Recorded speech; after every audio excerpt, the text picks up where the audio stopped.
Gaza में जिस Hamas का फन कुचलने का दावा इजरायली फौज ने किया था, अब वही हमास गाजा के अलग अलग हिस्सों में फन फैलाकर आईडीएफ को डसने में लगा है।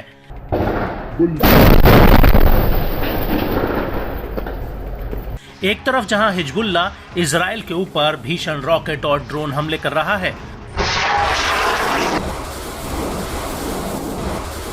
वहीं दूसरी तरफ गाजा आईडीएफ के लिए मौत का जाल बन गया है।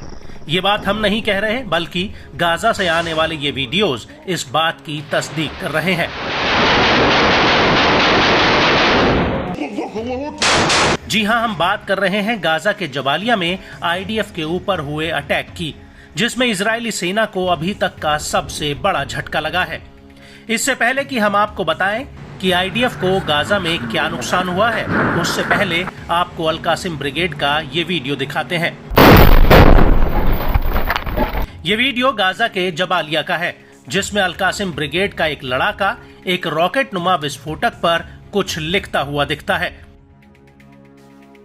इसके बाद हमास के 2 लड़ाके इस विस्फोटक को बाहर रास्ते में मलबे के नीचे दबा देते हैं।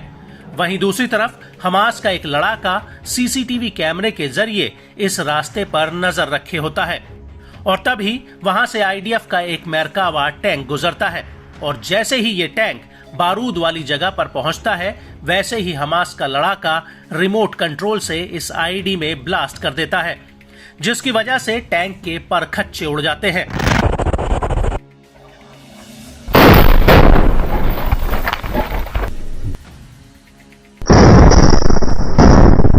दरअसल इस धमाके में आईडीएफ की 401वीं आर्मर्ड ब्रिगेड के कमांडर कर्नल एहसान दक्सा और एक बटालियन कमांडर की मौत हो जाती है।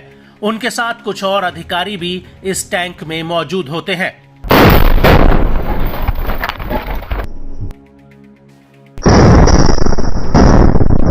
आपको बता दें कि कर्नल एहसान की उम्र 41 साल की थी और वो दलियत अल करमेल के ट्रूज कस्बे के रहने वाले थे।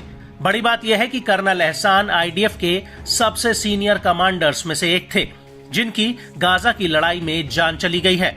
वहीं 7 अक्टूबर 2023 को हमास ने आईडीएफ के 4 कर्नल्स को मार गिराया था, और अब ये संख्या 6 पर पहुंच चुकी है।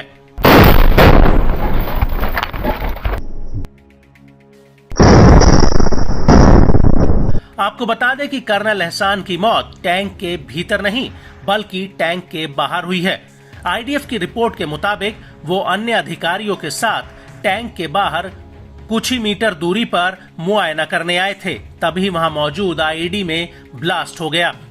आईडीएफ के मुताबिक जहां पर यह ब्लास्ट हुआ, वहां पर बूबी ट्रैप लगा था, जिसमें कमांडर एहसान दक्सा की मौके पर ही मौत हो गई, जबकि 52वीं बटालियन के कमांडर और 2 अधिकारी गंभीर रूप से घायल हुए हैं।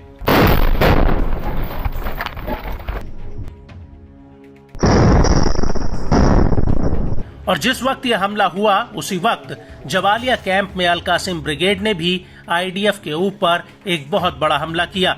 अल कासिम ने इसका एक वीडियो भी रिलीज किया है, जिसमें दिख रहा है कि दूर एक बिल्डिंग में आईडीएफ के जवानों ने पोजीशन ले रखी है।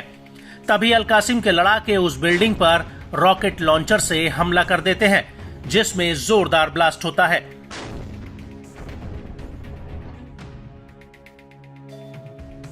इसके बाद एक खंडर पड़ी इमारत में अल कासिम के 3 से 4 लड़ाके रॉकेट लेकर घुसते हैं, और वो उसके सामने जा रहे आईडीएफ के बुलडोजर पर ये रॉकेट फायर कर देते हैं।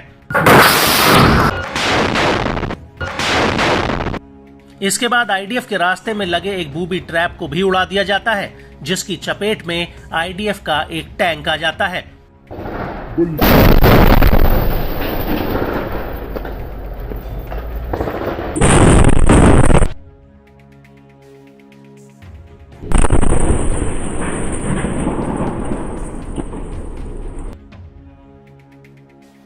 और इसके बाद हमास का एक लड़ाका मलबे के बीचों बीच खड़े एक टैंक पर रॉकेट फायर कर देता है।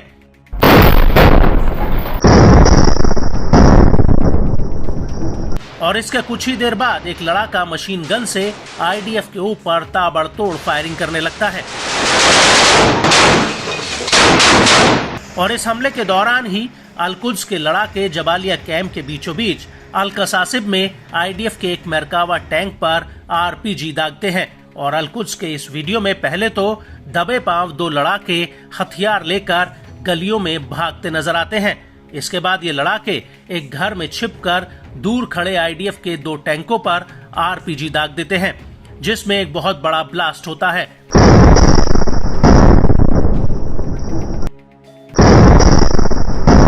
इसके बाद वहां पर आईडीएफ के 2 सैनिक भागते हुए नजर आते हैं। हालांकि इस हमले में आईडीएफ को कितना नुकसान हुआ, इस बात की पुष्टि नहीं हुई है।